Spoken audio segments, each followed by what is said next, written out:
Alô, alô, salve, salve, queridos amigos da TV Sounic, da TV 247, das demais emissoras, ouvintes das demais emissoras da rede progressista brasileira. Bom dia, sejam bem-vindos ao primeiro programa de hoje da TV Sounic. Estou falando do Parque da Sabesp em São Paulo, neste feriado do dia 20 de novembro 2019, 20 de novembro é a data da morte de Zumbi dos Palmares.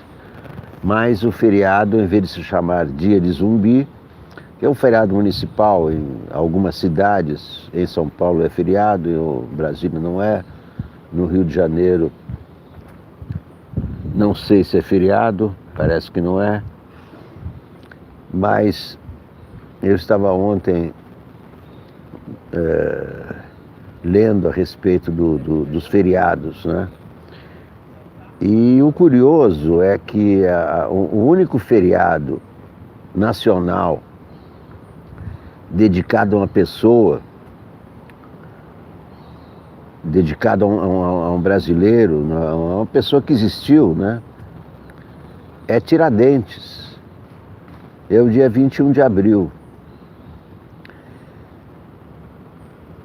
É o único, porque tem assim, tem Ano Novo, Carnaval não é considerado feriado, mas digamos que seja Carnaval, depois tem Dia do Trabalho, Corpus Christi, Natal, quer dizer, tem feriados religiosos, feriados cívicos e feriados assim, mais ou menos, finados, é feriado, Dia da Independência, Dia da Proclamação da República, né? São os feriados cívicos. O único feriado, vocês podem ver do calendário dedicado a uma pessoa é Tiradentes. O único brasileiro homenageado com feriado é Tiradentes. O outro seria Zumbi, porque 20 de novembro é o dia da morte de Zumbi. E, no entanto, esse feriado se chama Consciência Negra. Eu acho péssimo esse nome. Dia da Consciência Negra. Porque tem várias conotações, né? O negócio de ter a consciência negra, quer dizer, consciência pesada. Eu não sei, esse nome não acho bom. Acho que deveria ser Dia de Zumbi dos Palmares. Se bem que zumbi é uma palavra, é um substantivo que se confunde com morto-vivo, né? O cara zumbi, etc. Mas eu acho que seria mais apropriado, dia 20 de novembro, ser chamado Dia de Zumbi. Seria o segundo feriado em homenagem a uma pessoa no Brasil, além de Tiradentes, o Zumbi dos Palmares, que foi o grande libertador dos negros, né, escravos. E esse é o dia em que se fala muito a respeito de como acabar com o preconceito, né? Como acabar com o preconceito contra os negros, como acabar com outros preconceitos, mas principalmente contra os negros, porque os negros construíram o Brasil, né? Se não fossem os escravos, o Brasil não seria o que era. Se não fossem os escravos trabalhando nas plantações de açúcar, por exemplo, o Brasil não seria o que é hoje. Bom dia, Suelimar Alves. Então, a mão de obra escrava foi fundamental no Brasil colônia. Mais de 5 milhões de escravos houve no Brasil, ou mais, 10 milhões de escravos, não se sabe ao certo o número de escravos no Brasil, mas eles foram fundamentais para o ciclo da cana-de-açúcar. Por exemplo, né, toda a mão de obra brasileira era baseada na mão de obra escrava, a mão de obra pesada, né, a mão de obra do campo, né, plantação de açúcar, foi a grande fonte de riqueza do Brasil colônia, foram as exportações de açúcar, né? Depois veio o ciclo da cana, depois o ciclo do café, e tudo isso é a mão de obra escrava. Então, é impressionante como as pessoas que construíram o Brasil e seus descendentes não são respeitados aqui no Brasil, pelos próprios brasileiros. Aliás, são muito respeitados, são muito constrangidos, humilhados, porque tem dois fatores, né? A pele negra, que é o que se vê assim, e a pobreza, né? Os negros, descendentes dos escravos. Leonardo, a direita odeia Zumbi dos Palmares. Eles falam que Zumbi foi senhor de escravo. Não, é dia de Zumbi dos Palmares. Olá, Carlos Murak, Marco Schneider, Vineb Menabis Salemazel. Eu não entendo como é que um país com maioria de negros, Regina, Ruth, Soares Pedroso, bom dia, que geralmente o preconceito, Dercy Brito, recai sobre as minorias.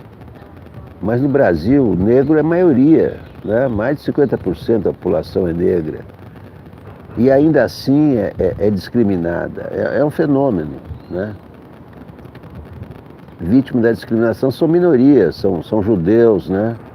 Os judeus são discriminados no mundo todo, aliás, né? Isso aí é universal. E aí já é um outro fator, né? O judeu é mesquinho, o judeu junta dinheiro, o judeu é milionário. Já tem judeus pobres, como eu também, mas isso aí ninguém percebe. Todo mundo acha que todo judeu é banqueiro. Moacir Muniz, todo judeu é ricaço, é mesquinho, guarda dinheiro, só pensa em dinheiro. Isso é universal, não é? Porque os judeus, de fato, foram os primeiros banqueiros, mas isso são alguns judeus, né?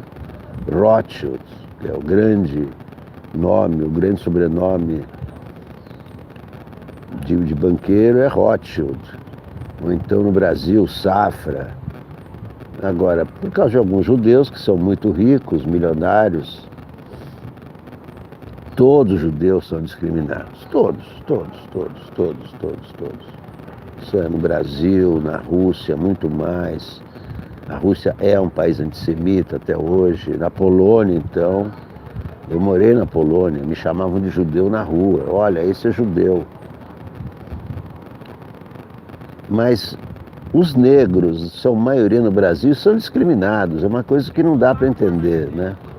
E como corrigir isso? Punindo, lei de racismo, é uma das opções, porque é difícil combater, é um fenômeno cultural. Quer dizer, passa de pai para filho.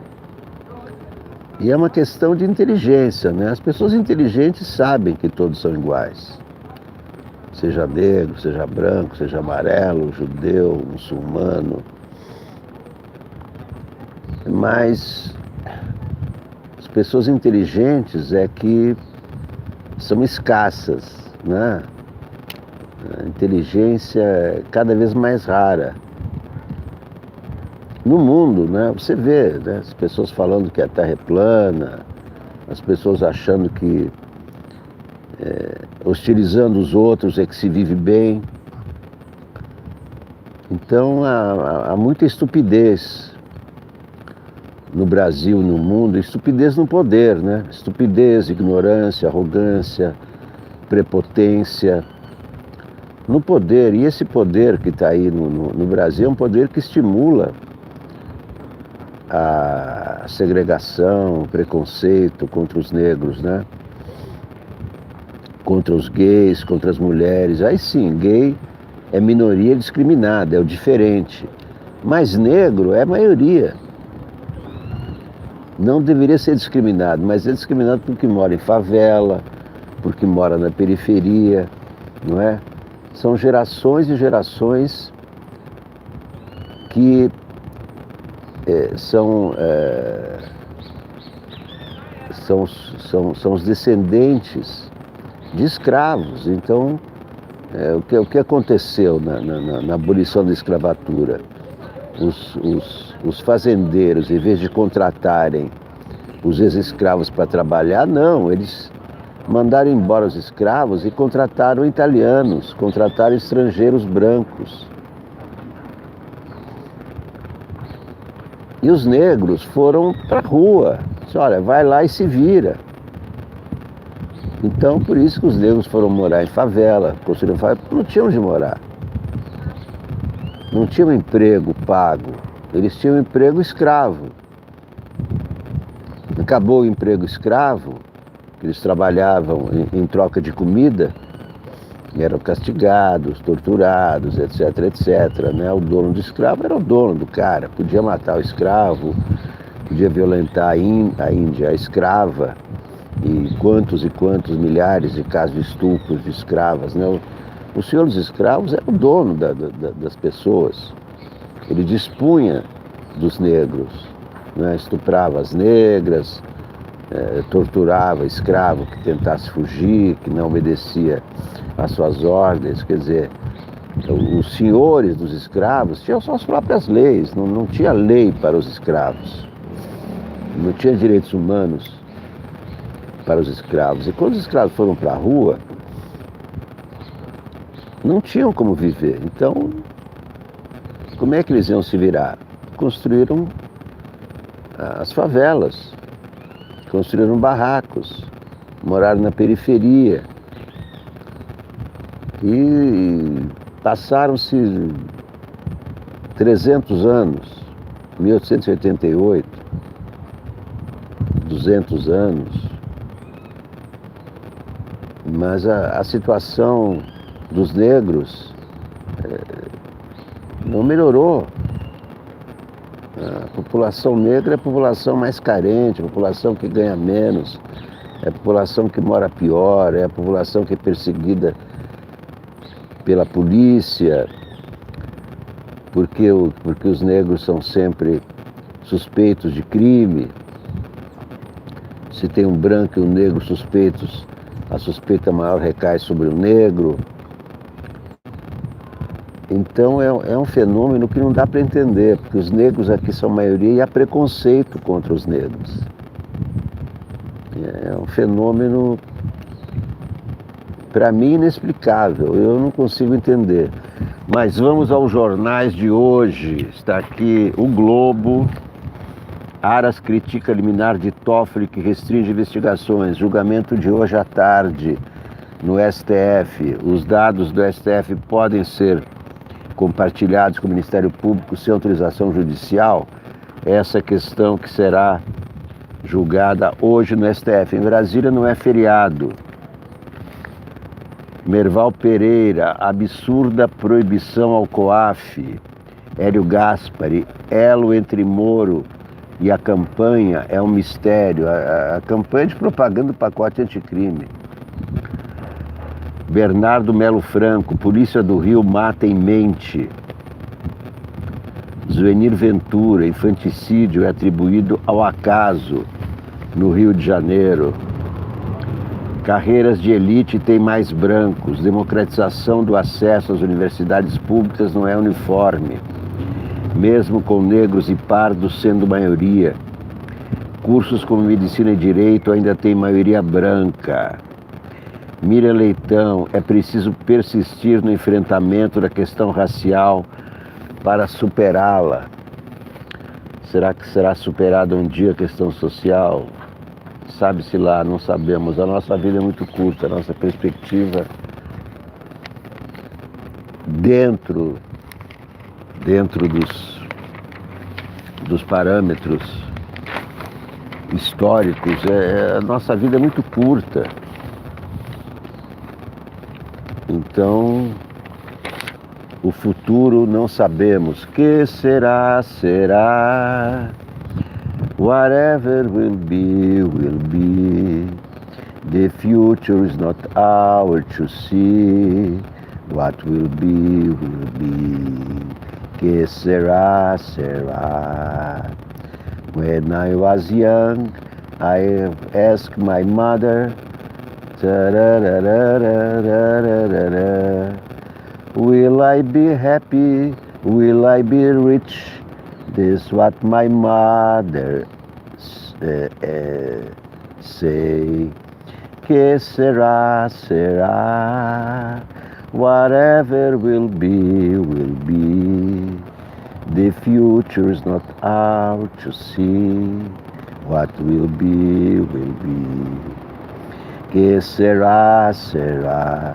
The future is not ours to see. Tem gente que prevê o futuro, tem gente que adivinha o futuro, mas não dá para adivinhar o futuro, porque o futuro não está ainda aqui. O futuro é o que virá. E o que virá não está escrito, não está visto, tudo isso é quem acha que sabe o que vai acontecer no futuro, ou é uma pessoa ingênua, ou é canastrão, né? Acha que vai adivinhar o futuro, vai acontecer isso, no futuro não haverá racismo, no futuro não haverá isso, no futuro, e não sabemos qual é o futuro. Agora, esse negócio que se negro quer mulher branca ou não, isso não tem nada a ver com racismo. Isso é o amor com negro, amor com branca. Agora, não sei se o negro, ao querer mulher branca, quer ter filhos brancos, ou etc., ou quem são mais bonitos. Não tem a branca mais bonita que a negra, ou a negra mais bonita que branca. Isso, cada pessoa é de um jeito, né? Cada homem, cada mulher é bonito, feio, a sua maneira, não tem um padrão branco, padrão negro, o negro é mais bonito que o padrão branco. Não. A beleza não tem cor, a beleza não tem idade, a beleza não tem raça, a beleza é beleza. A beleza surge do branco, do negro, do amarelo, do vermelho.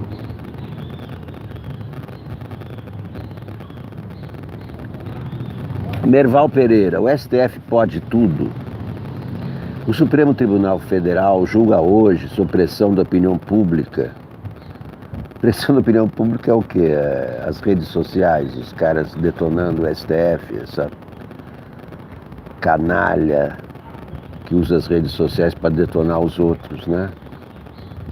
São canalhas, né? As pessoas que usam rede social para caluniar, para humilhar, para caluniar, para detonar os outros, são covardes e canalhas, né? Porque é muito fácil você escrever um negócio e, sob um pseudônimo, xingar os outros. Né? São pessoas, primeiro que são covardes, depois são canalhas. Bem, a decisão foi tomada. Além de paralisar mais de 900 inquéritos, a atitude de Toffoli teve consequências graves. 3 meses depois da liminar, o presidente do STF requisitou ao COAF todos os inquéritos existentes nesses órgãos, mais tarde exigindo o nome dos auditores que tenham acesso àquelas informações. Embora tenha revogado sua própria decisão, até anteontem ele tinha possibilidade de acesso a dados de 600 mil pessoas, com detalhamento de todas as informações que ele considerou ilegais na liminar. Não os deve ter usado porque o COAF os enviou digitalizados, juntamente com uma senha que identificaria quem no STF os consultou. Mas a Receita Federal enviou os documentos em papel. E Toffoli esqueceu-se, num primeiro momento, de devolver também esses dados, só o fazendo ontem. Revogou essas medidas escandalosas porque não teria como defendê-las no plenário na sessão de hoje. O Toffoli criou uma grande confusão, até hoje não esclarecida. Por que ele pediu, por que revogou, o que ele fez. Vivemos no Brasil um paradoxo terrível, escreve Merval Pereira. O Judiciário, através do presidente do STF, diz que o tribunal é que garante o combate à corrupção. Verdade que teve posição muito importante no Mensalão, que deu origem à devassa que acabou no Petrolão. Para transformar a corrupção num problema maior do Brasil. O problema maior do Brasil é a pobreza. O problema maior do Brasil é a miséria. O problema maior do Brasil é a desigualdade, não é a corrupção. Isso é uma distorção total. Só os idiotas podem achar que o principal problema do Brasil é a corrupção. Isso é coisa do Sérgio Moro. Isso é coisa da Lava Jato. O principal problema do Brasil é a miséria. É a falta de emprego. É a humilhação dos negros. É a desigualdade econômica. Esses é que são os grandes problemas, não é a corrupção. A corrupção é um problema menor, paralelo, que foi transformado no dragão da maldade, no grande dragão da maldade.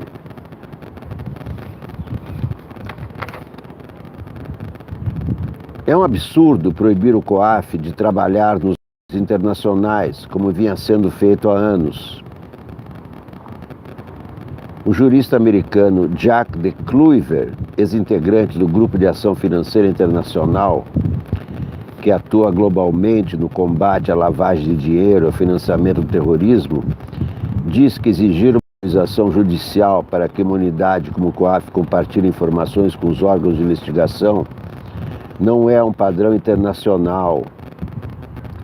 Segundo ele, unidades de inteligência financeira precisam ser independentes e ter acesso a dados detalhados sobre movimentação bancária. A princípio, o plenário do STF ficaria dividido em decisões polêmicas como essa, mas é preciso levar em conta que se estará julgando uma decisão do próprio presidente. Os recursos de Toffoli indicariam que ele não conta com o apoio da maioria nessa sua cruzada e estaria tentando minimizar os dados. A única explicação para as atitudes de Toffoli é que informação é poder. O STF está ganhando poderes que não são dele, porque há um vácuo de poder no país.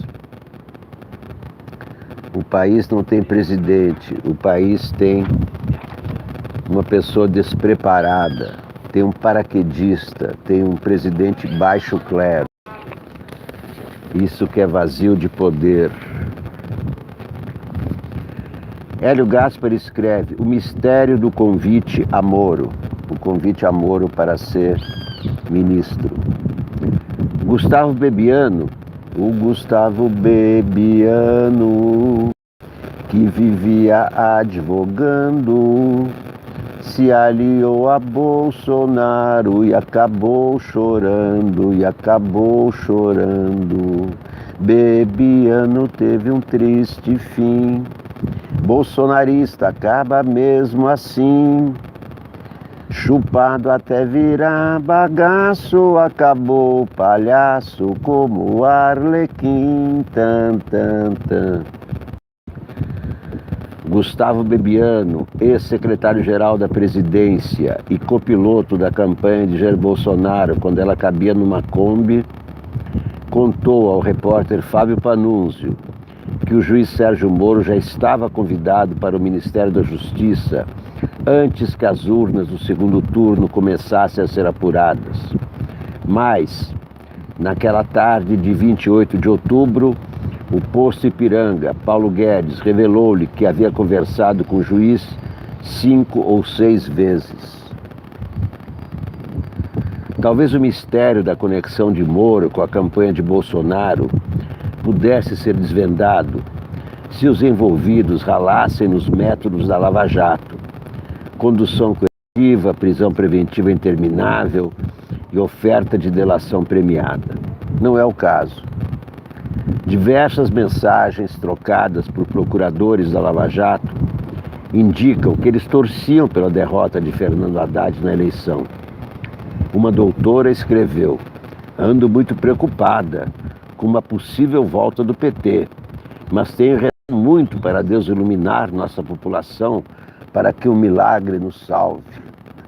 Que idiota, coitada, que pena que dá uma pessoa como essa. Num lance inexplicável, 6 dias antes do primeiro turno de 7 de outubro, Moro divulgou um dos anexos da colaboração do ex-ministro petista Antônio Palocci. Era um pastel de vento, com acusações vagas que até hoje deram em nada. A oferta de delação de Palocci já tinha sido recusada pelo Ministério Público e o próprio Moro havia duvidado de sua consistência. Segundo o procurador Carlos Fernando de Souza, não tinha provas suficientes, não tinha bons caminhos investigativos.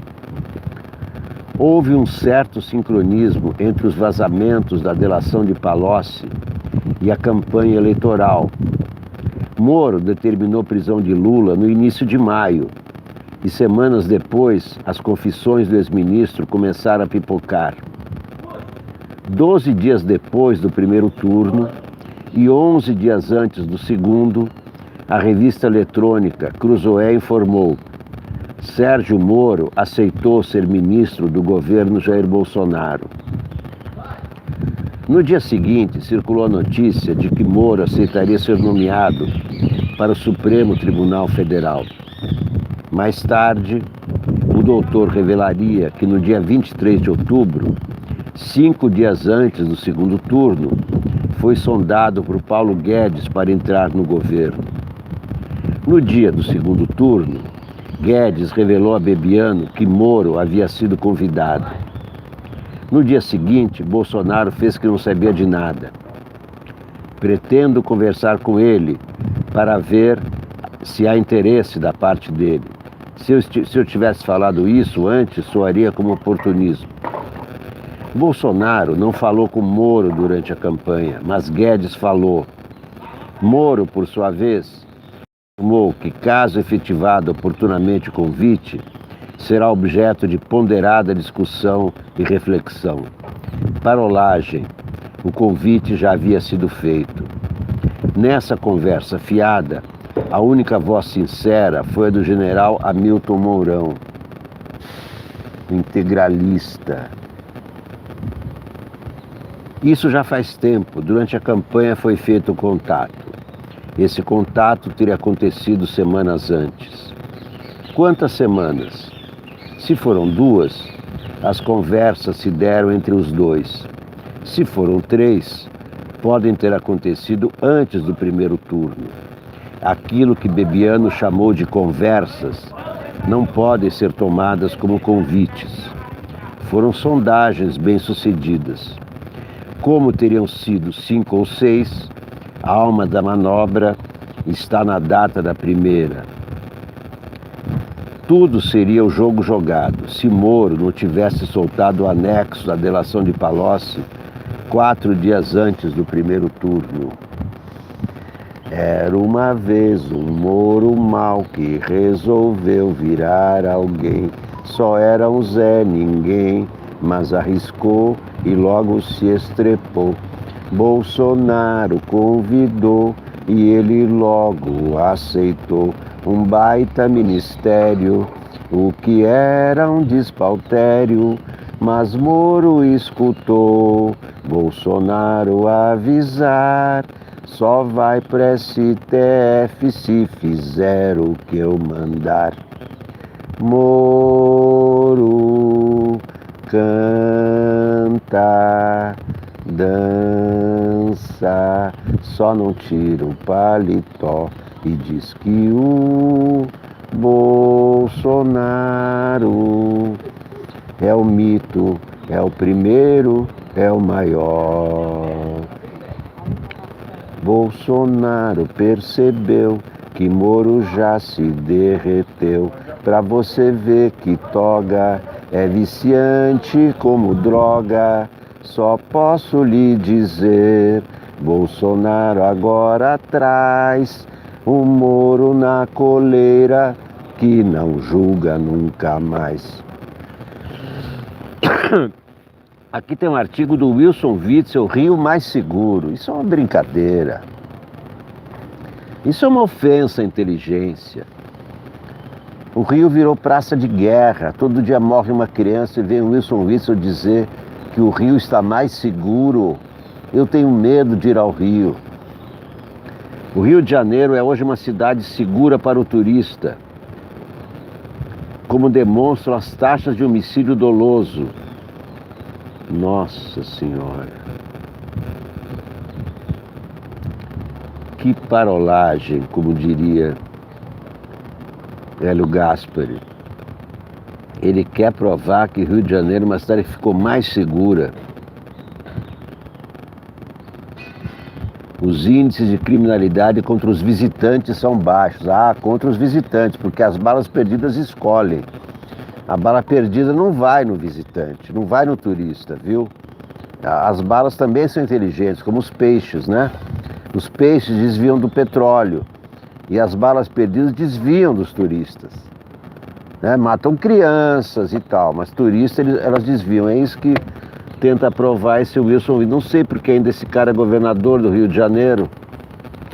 Não sei como é que ainda não caiu fora. Isso é uma desgraça.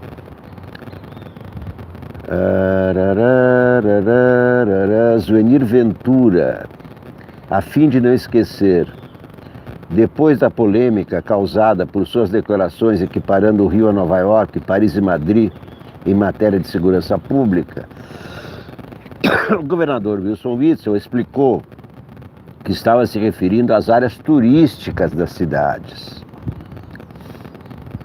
Só que o povo não vive na área turística, o povo vive na cidade, né? No Rio, por exemplo, ele alega que os tiroteios só acontecem nas comunidades. Não, o Rio é uma praça de guerra, a polícia atira seja onde for.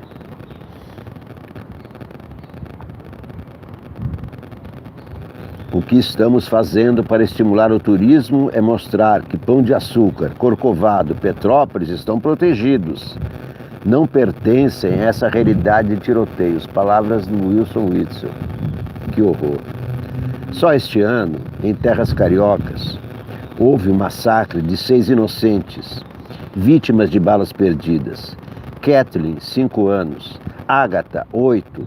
Jennifer e Cauã, 11. Cauê e Cauã, 12. Kathleen, a mais recente, estava na garupa da bicicleta da mãe, a caminho da escola, quando foi atingida por um projétil de fuzil que rompeu sua veia femoral. Caída no asfalto, pediu: "Mãe, mamãe, não chora não." Foram suas últimas palavras. Ela morreu ao dar entrada no hospital. A partir desses deploráveis episódios, o governador do Rio e o ministro da Justiça e Segurança Pública passaram a discutir pelas redes sociais de quem seria a culpa, acusando-se mutuamente de omissão diante do acirramento da violência que assola a cidade. Witzel criticava a falta de combatividade em nível federal contra as drogas e as armas, o que, segundo ele, alimenta essa guerra insana nos estados. Sérgio Moro, por sua vez, respondeu que a polícia tem combatido duramente o tráfico de drogas e de armas e que o governador busca transferir a responsabilidade dos crimes do estado para o governo central. Os dois são culpados, tanto o Bolsonaro quanto o Witzel, por esse clima horroroso que tomou conta do Brasil. Eles são os responsáveis. Bolsonaro e Moro. Bolsonaro com sua campanha de arminha. Bolsonaro incentivando o uso de arma. Ele é o grande responsável por esse genocídio. É o Bolsonaro. Esse é o responsável Mor. E o segundo é o Wilson Witzel, eleito por ele no Rio de Janeiro. São os Bolsonaros. São os 4 Bolsonaros os responsáveis por essas mortes. Chega de hipocrisia. É Bolsonaro que está matando. É Bolsonaro que está acabando com o Brasil.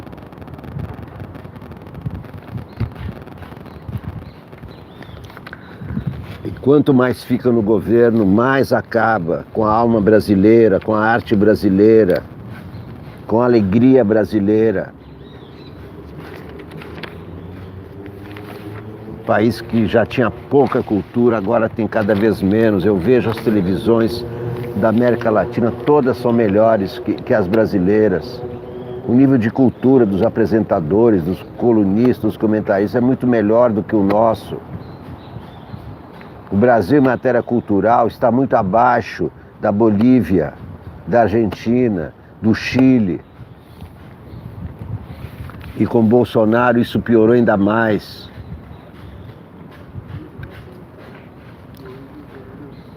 Bom, aqui é a matéria sobre o julgamento do STF, a respeito do COAF e etc. Aqui está Bernardo Melo Franco, meu colunista favorito.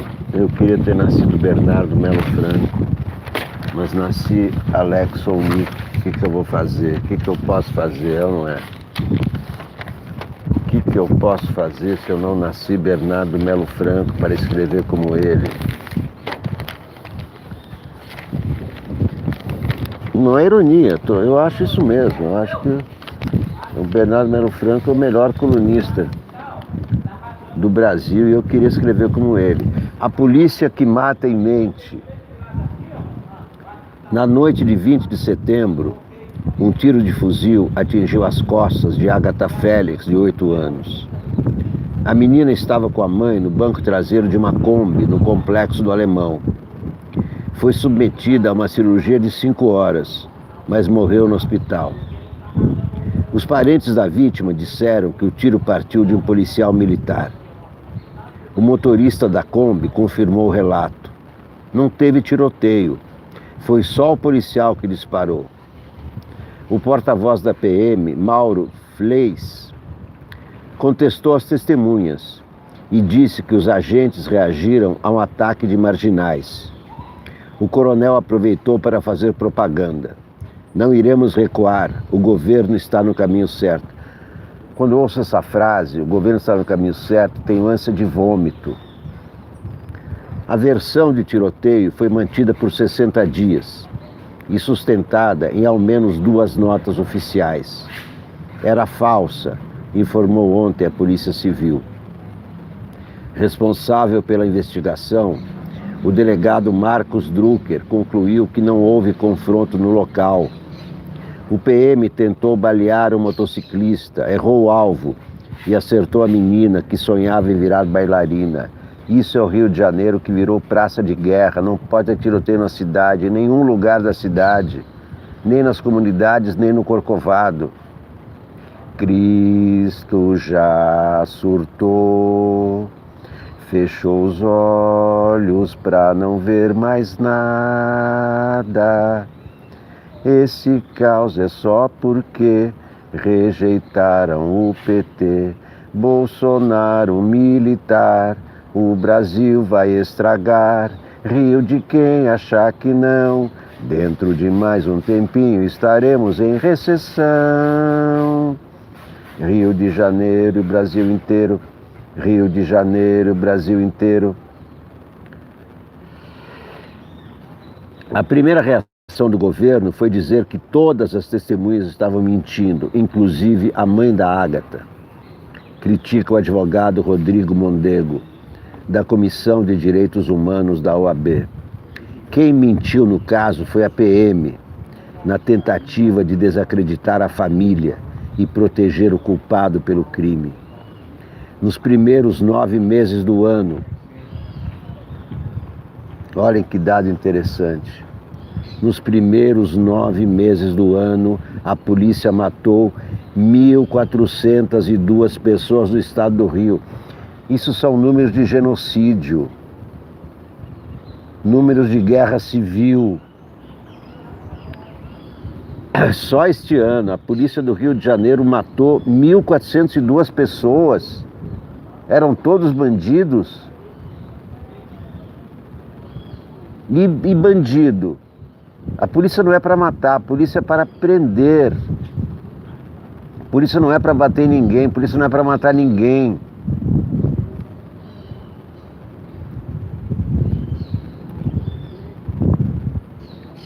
Nos primeiros 9 meses do ano, a polícia matou 1.402 pessoas no estado do Rio. uma média superior a 5 mortes por dia. Apesar da estatística macabra, o governador Wilson Witzel insiste na apologia do tiro na cabecinha. Sua política de segurança estimula o bang-bang, aterroriza as favelas e aumenta o risco de vítimas inocentes. Ágata foi uma das crianças mortas por bala perdida no Rio em 2019. Todas eram negras, pobres e viviam em bairros periféricos. Os negros são as principais vítimas da ação letal das polícias e o perfil predominante da população prisional do Brasil. Lembravam a placa exposta até ontem no Congresso. A peça foi arrancada e pisoteada pelo deputado Coronel Tadeu, que é de São Paulo, PSL de São Paulo, um dos próceres da bancada da bala. Rasgou a charge do Carlos Latuf. Crime contra o artista, crime de racismo ao mesmo tempo, cometido por um deputado. Ele tem que ir para o código, para a comissão de ética. Ele quebrou o decoro parlamentar ao destruir um cartaz dentro da Câmara dos Deputados, em espaço público. Ele não tinha o direito de rasgar nada.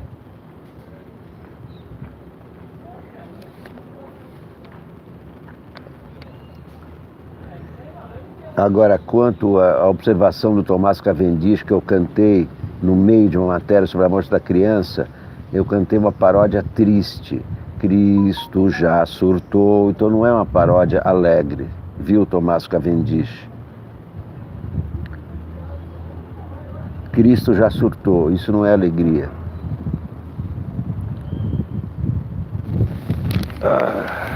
Ex-presidente do Paraguai tem prisão decretada na Lava Jato.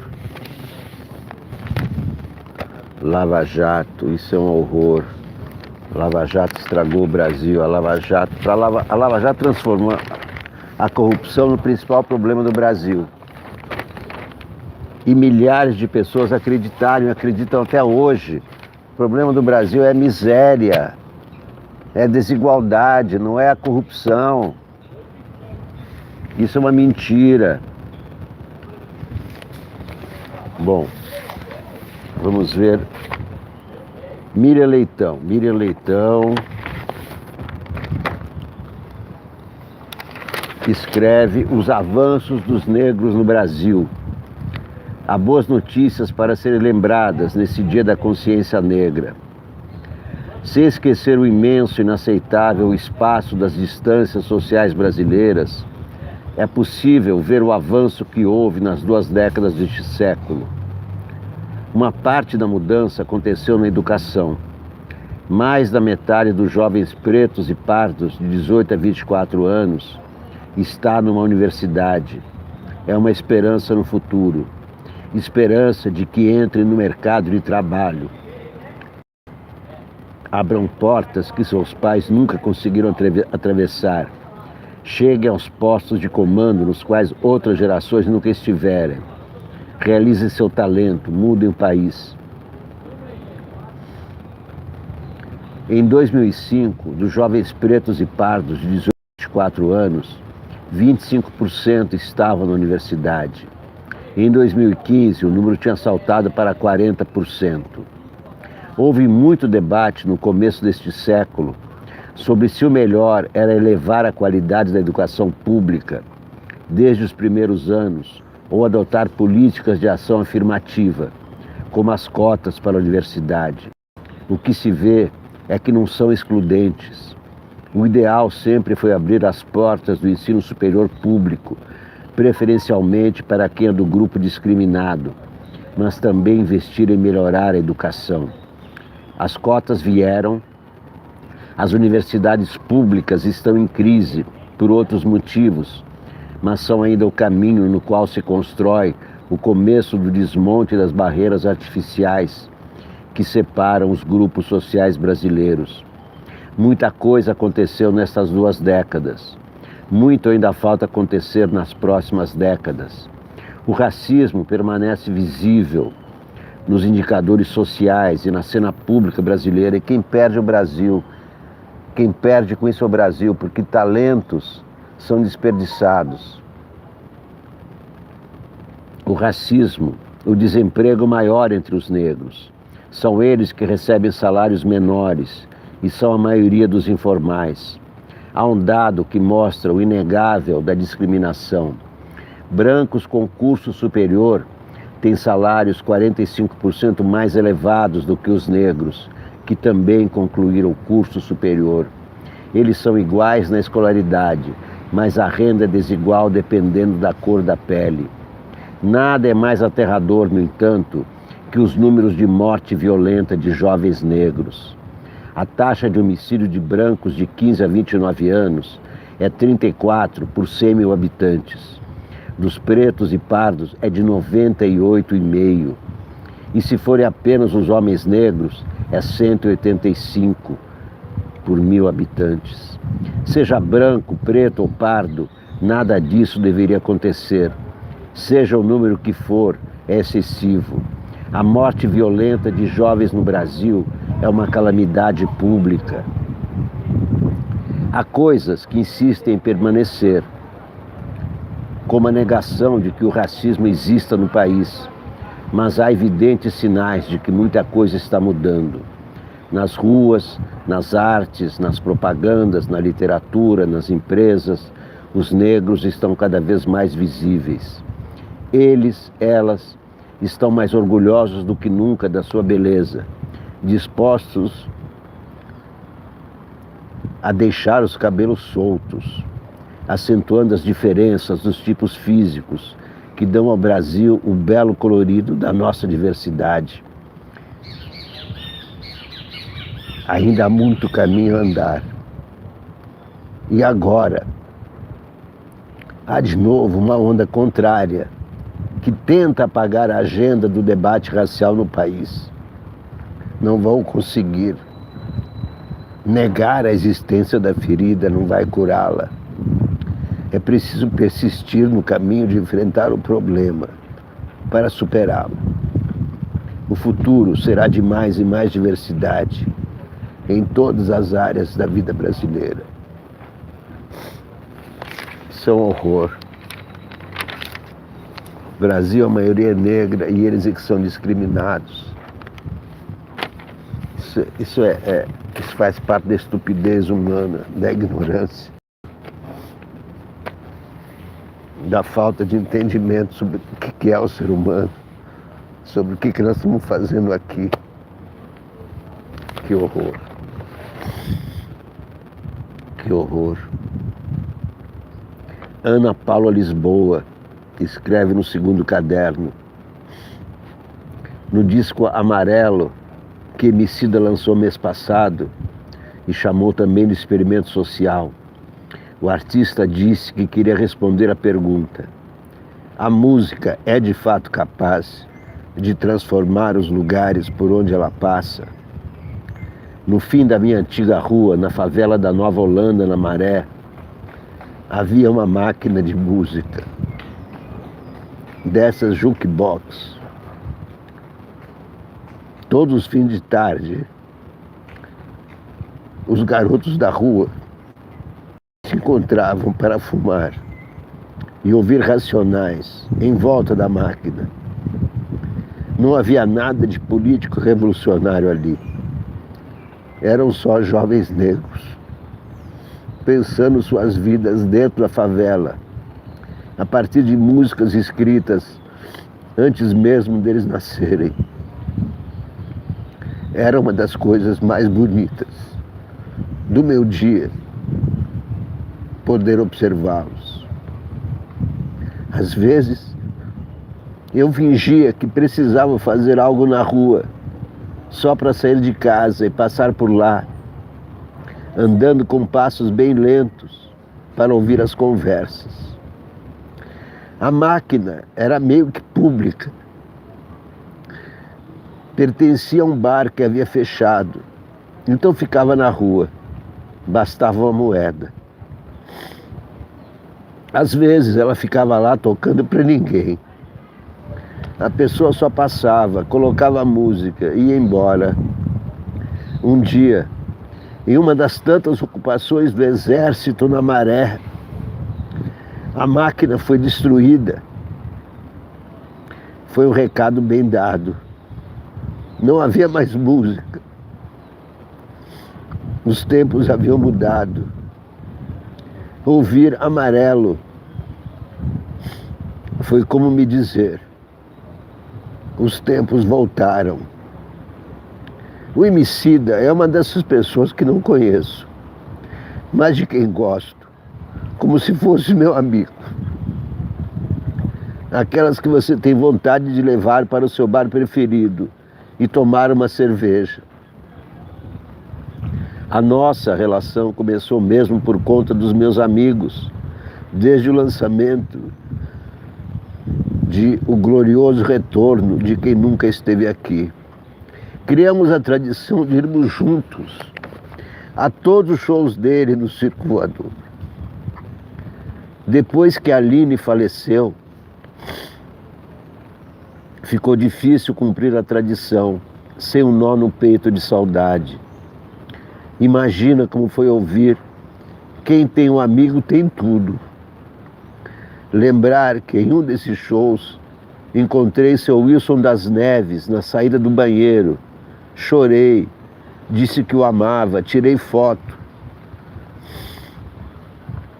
Amarelo foi um reencontro, uma celebração.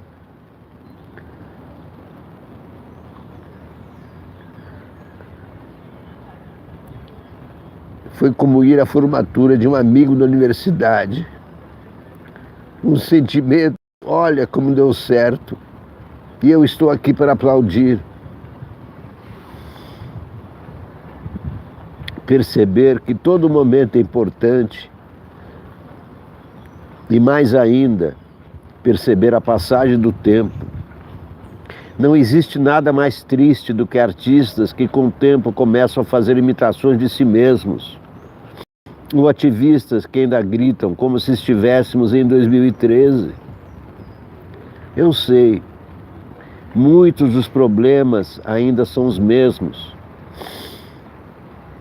As crianças negras continuam a ser mortas por balas perdidas. A gente continua a ter que dizer que nossa vida é importante.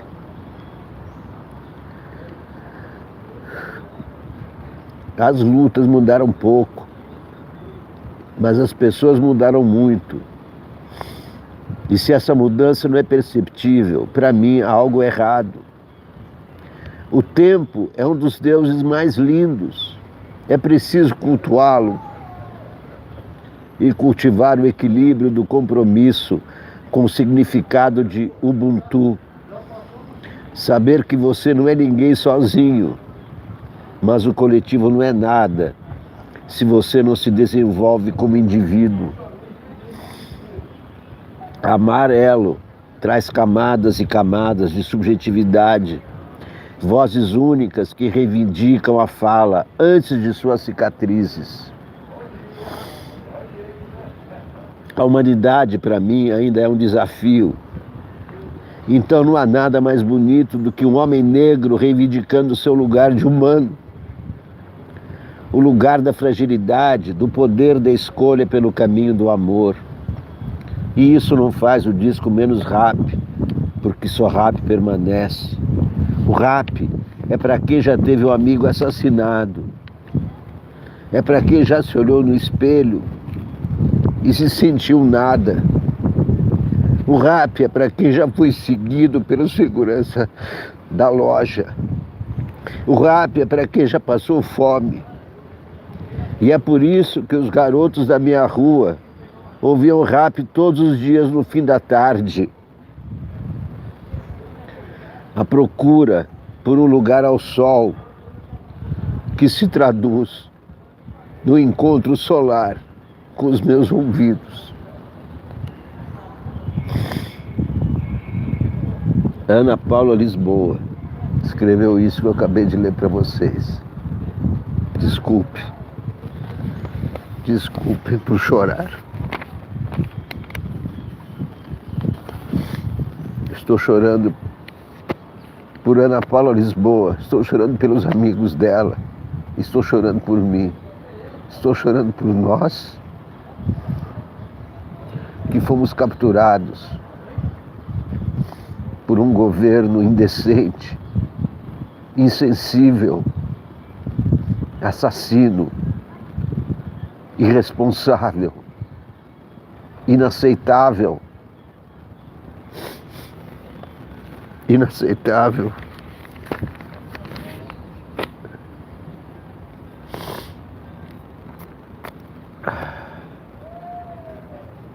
Inaceitável.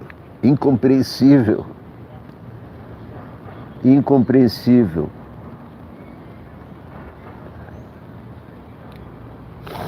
Incompreensível como os brasileiros votaram nesse governo.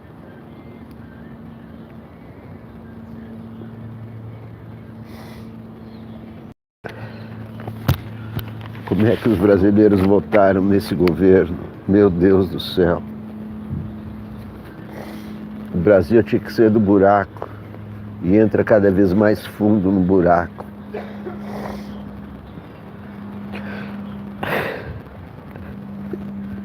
Estou chorando por todos nós.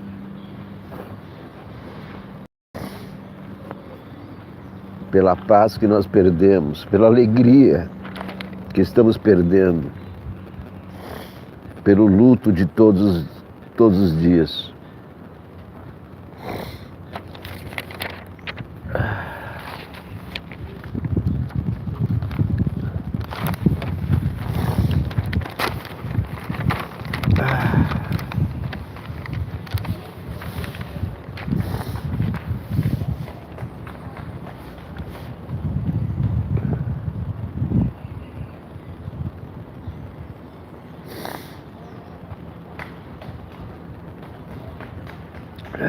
Jogo e drogas, escreve Ero Schwartzman.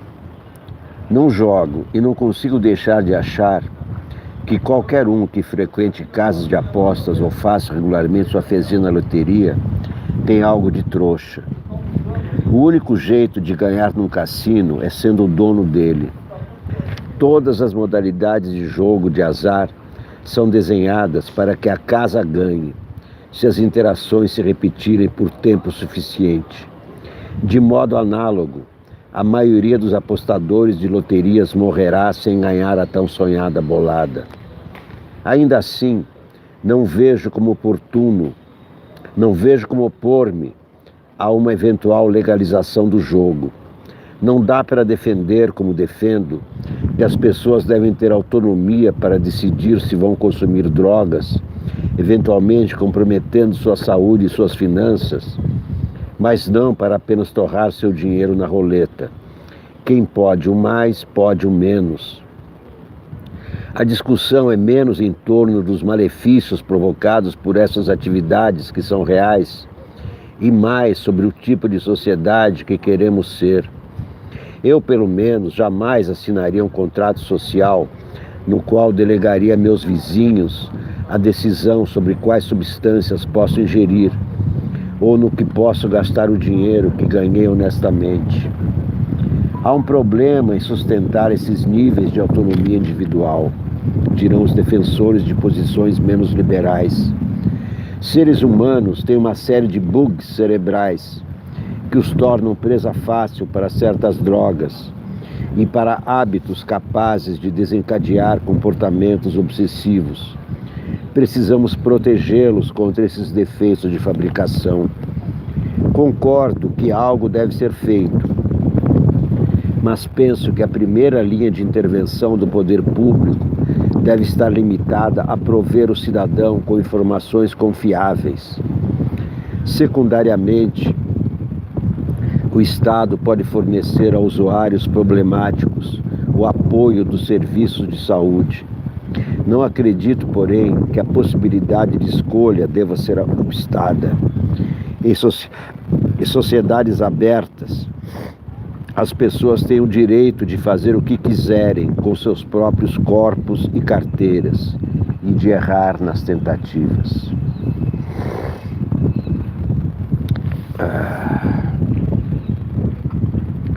Megafone aos insensatos, escreve Bruno Bogossian. As últimas eleições colocaram megafones nas mãos de gente que não tem vergonha da própria insensatez. A disputa que consagrou aqueles que falam o que pensam parece ter dado um salvo-conduto a alguns políticos que se alimentam de um comportamento selvagem e de impropérios animalescos. O espetáculo indecente protagonizado por um grupo de deputados na Câmara ontem é mais um sinal de que o país se lança num retrocesso civilizatório e há disputa para saber quem será o passageiro mais desvairado. O deputado Coronel Tadeu pediu que um assessor gravasse o momento em que ele arrancava da parede uma placa exposta num dos corredores do Congresso. A imagem mostrava um homem negro algemado e morto diante de um policial que andava com uma arma fumegante. O parlamentar certamente não gostou da referência que o cartaz fazia ao genocídio da população negra, associado à PM. Em vez de protestar como qualquer ser humano, atirou a placa ao chão e partiu ao meio. Depois publicou um vídeo nas redes sociais para se vangloriar. O coronel foi aplaudido por um especialista no assunto, o deputado Daniel Silveira, também do PSL. Na campanha de 2018, ele quebrou uma placa em homenagem à vereadora assassinada Marielle Franco. Há mais negros com arma, mais negros cometendo crime, mais negros confrontando a polícia, mais negros morrem, afirmou. Não venha atribuir à polícia mortes porque um negrozinho bandidinho tem que ser perdoado, completou, pedindo que o show de racismo fosse reproduzido no rádio, na Voz do Brasil. Não fossem esses digníssimos senhores responsáveis pela elaboração de políticas de segurança pública e pela fiscalização de atos dos governos, eles poderiam ficar reduzidos à própria ignorância.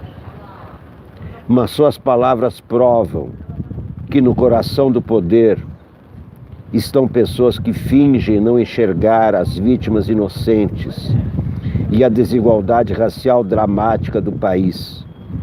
É assim que se anda para trás.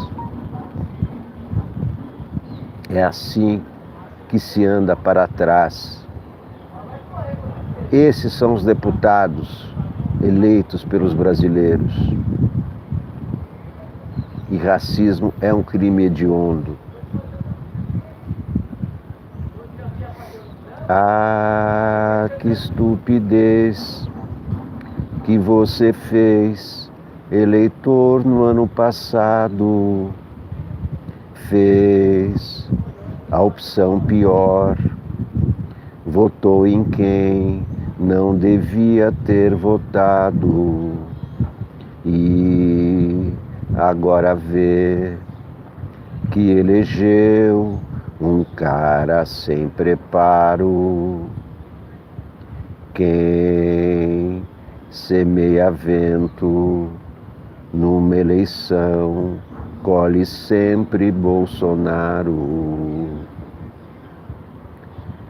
E ai, pede perdão pela aflição que você tem causado, pois agora não se pode mais reverter o resultado. Ah, vê se depois, em 22, não repete essa tolice. Errar uma vez, humano é, mas duas é burrice. Meus queridos amigos, minhas queridas amigas, muito obrigado por assistirem ao primeiro programa de hoje da TV Sounic, o canal do diálogo, onde não entram fake news, nem teorias da conspiração. Eu tento sempre separar o que é notícia e o que é boato, ou o que é notícia incompleta. Não compartilhem boatos. Isso confunde mais ainda. E nós temos que ver claramente o que está acontecendo para podermos refletir a respeito e para podermos chegar a conclusões também corretas. Não se enganem, espalhando mentiras, espalhando boatos, difamando, caluniando. Você joga uma pedra e recebe uma pedra de volta. Faltou uma paródia para finalizar, então vamos cantar. Vamos cantar agora umas paródias alegres. Marcelo Pereira. Ei, você Jair, é o próximo a cair, é o próximo a cair, parararara. Ei, você Jair, é o próximo a cair, é o próximo a cair. Ah, não cai, deixa não, você vai ver na próxima eleição. Seu eleitor vai morrer de rir. Não dá, não dá, não dá, oi, não dá pra não cair. Ei, você Jair, é o próximo a cair, é o próximo a cair, parararara. Ei, você Jair, é o próximo a cair, é o próximo a cair. Ah, não cai, não deixa não, você vai ver na próxima eleição. Seu eleitor vai morrer de rir. Não dá, não dá, não dá, oi, não dá pra não cair. Ei, você Jair, é o próximo a cair, é o próximo a cair, parararara. Ei, você Jair, é o próximo a cair, é o próximo a cair. E a que eu estou gostando mais dessas últimas é o teu cabelo não nega. O teu cabelo não nega é batata, porque cai na testa também. Você é a cara do Hitler, meu chapa, e isso não faz nada bem, tanta. O teu cabelo não nega é batata, porque cai na testa também. Você é a cara do Hitler, meu chapa, e isso não faz nada bem. Oh, por favor, seja gentil, vá pra longe do Brasil e leve junto os zeros até 3. Os brasileiros não aguentam mais vocês. O teu cabelo não nega é batata, porque cai na testa também. Você é a cara do Hitler, meu chapa, e isso não faz nada bem. O teu cabelo não nega é batata, porque cai na testa também. Você é a cara do Hitler, meu chapa, e isso não faz nada bem. Oh, por favor, seja gentil, vá pra longe do Brasil e leve junto os zeros até 3. Os brasileiros não aguentam mais vocês. Muito obrigado, meus amigos. Até o próximo programa, ainda hoje. Até mais. Tchau.